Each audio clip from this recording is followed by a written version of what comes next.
Good evening. My name is Allie Lincoln, and I'm here to give a discussion on divorce. I want to read a brief introduction, then I'd like to tell you my story. My introduction says that God does not make a marriage immune from divorce. Divorce affects the Christian families more now than ever. Divorce in the body of Christ has reached epidemic proportions, causing God's children to wrestle with doubt and unbelief. The role of women has drastically changed in the last 50 years, as mentioned in the Smart Cookie Guide to Making More Dough, published by Ransom House Incorporated. The standard role of a wife, mother, and homemaker has been replaced with single parenthood, work, daycare, widowhood, and absentee fathers. I'd like to tell you my story so you understand where I'm coming from on this topic of divorce. 24 years ago, I married a man that I met in the church. He came over and we got to know each other. We did everything exactly the way the body of Christ wants you to do it.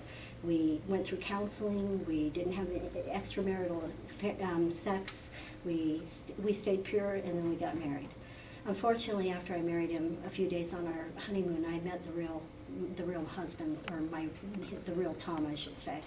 He really wasn't the man that I thought he was. I went directly to the pastor after we got back on from our honeymoon, and explained to him what was going on. The pastor informed me that it was up to me to make this marriage work, that I needed to be quieter and more submissive, that I needed to pray for him on a daily basis, that I needed to fast and pray. I needed to lay hands on him when he was asleep, and that God would turn this marriage around.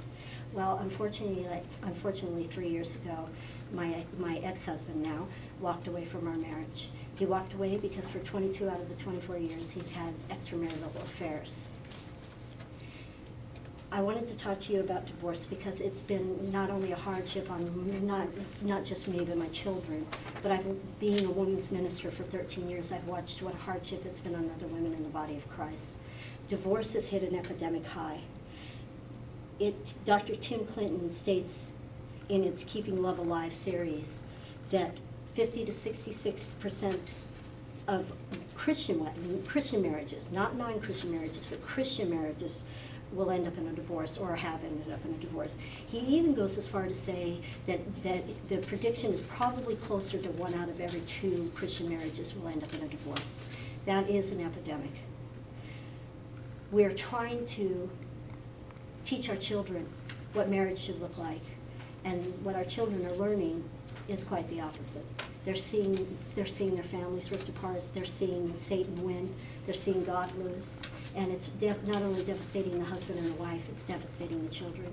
And when Satan wins with the entire family, then usually what ends up happening is they all walk away from God. And I've seen that happen over and over and over again. One of the things that I wanted to talk to you also about is the amazing attitude about divorcees in the church.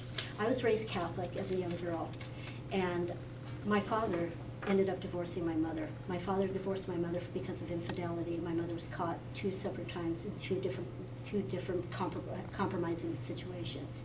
My father and mother got a divorce, and my father was informed that if he divorced my mother, that he'd be excommunicated from the church. He divorced my mother, and he remarried and married somebody who he spent 30 years with, and they had an amazing relationship, and it was just a wonderful marriage. Yet he was excommunicated from the church, and he found that he no longer cared about the church and about God because he felt like he was betrayed.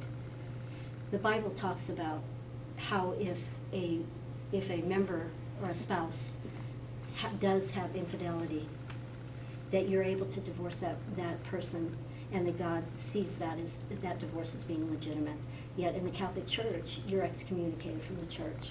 My father was excommunicated. He wasn't a murderer. He wasn't a pedophile. He wasn't an adulterer.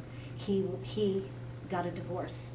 Funny thing is, if he was a murderer, if he was a pedophile, if he was an adulterer, he would not have been excommunicated from the church. We have a problem in the Catholic Church, and we have a problem in the Christian churches.